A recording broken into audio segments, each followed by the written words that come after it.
Chapter 15. Something Diabolical. You have got to get her, hissed David. It was a Friday, the last day of camp. Jessie waved her hand to make David go away, the way her mother sometimes waved a dish towel to shoo a fly in the kitchen.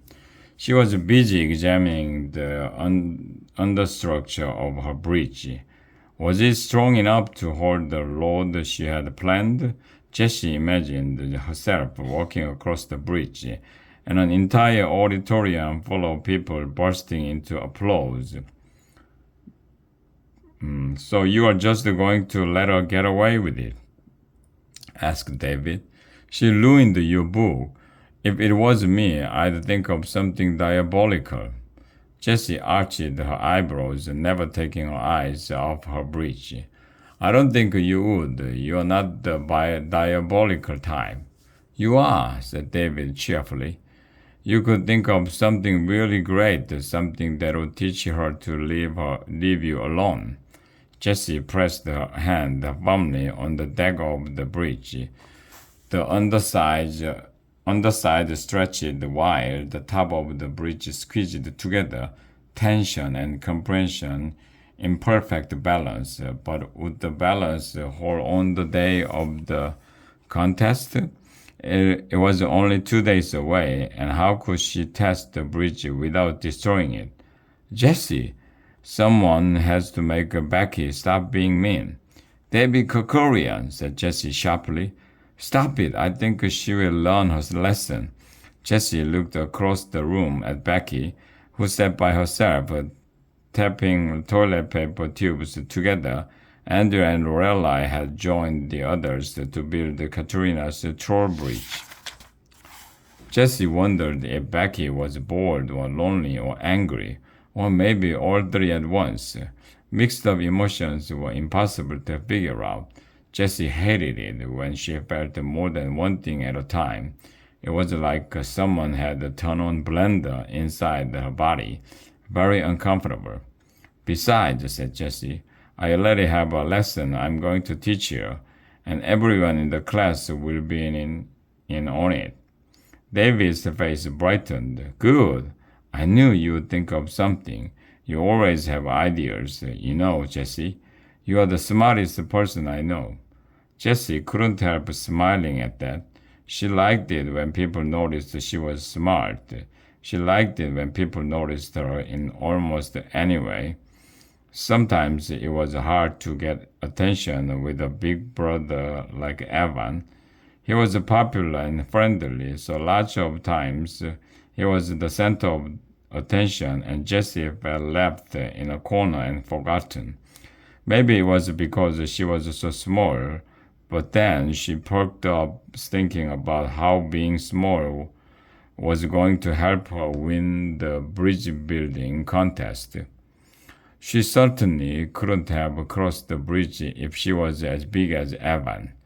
So what are we going to do to her? Asked David eagerly. Ruin something of hers? We should staple shut her backpack, or spill glitter glue all over her shoes. She loves her shoes. Jessie made a face at David. You'll see what lesson we are going to teach her later, and everyone in the class will be a part of it. The last day of camp, said David. That's perfect. She won't have time to do anything to get back at us. David, said Jessie, I need to work on my bridge, and you are really annoying me right now. Can you go help Katrina with the troll bridge? She wants to add blinking lights. Sure, said David, who knew Jessie well enough not to be offended. She headed over to the other art table and began cutting sparkle string for Katrina's suspension cables. A little later, Jessie looked up from her bridge to see Becky standing in front of her. She had her arms folded across her chest, and she looked like she would rather be anywhere in the world, including buried up to her neck in an anthill, then standing in front of Jessie. What do you want? Asked Jessie. Nothing, said Becky. Jessie shrugged and went back to reinforcing her bridge with extra popsicle sticks. Only my mom wants to take a picture of your dumb bridge, Becky said.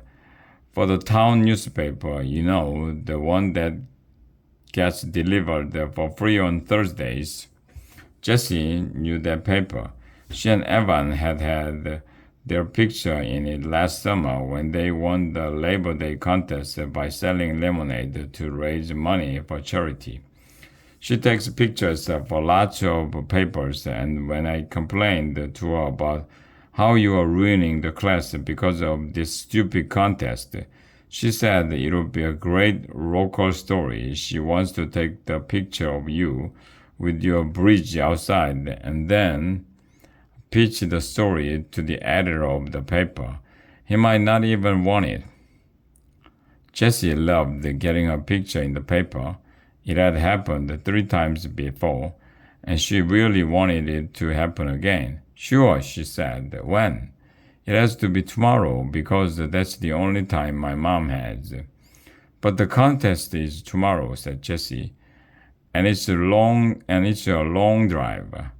So meet her in the morning. She gets up early. She told me to tell you that you should set up the bridge so that it crosses the stream on the playground. She says a picture like that has the best chance of getting the editor to say yes. It can't just be a boring picture of a kid standing next to a model bridge. Okay, said Jessie with enthusiasm. Evan and I can carry it outside this afternoon, and then it will be all set up for your mom to take the picture. Whatever, said Becky. Jessie could see how much Becky hated giving this good news to Jessie. Becky shifted her weight from one leg to the other. I'm just a messenger. Don't blame me if it doesn't work out. You deal with it, which Jessie thought was kind of an odd thing to say. But who cared? Who cared? She was going to be famous in the town newspaper. Now everyone in town would recognize her and know how smart she was. Plus, they would all see her amazing bridge. She hurried to get back to work.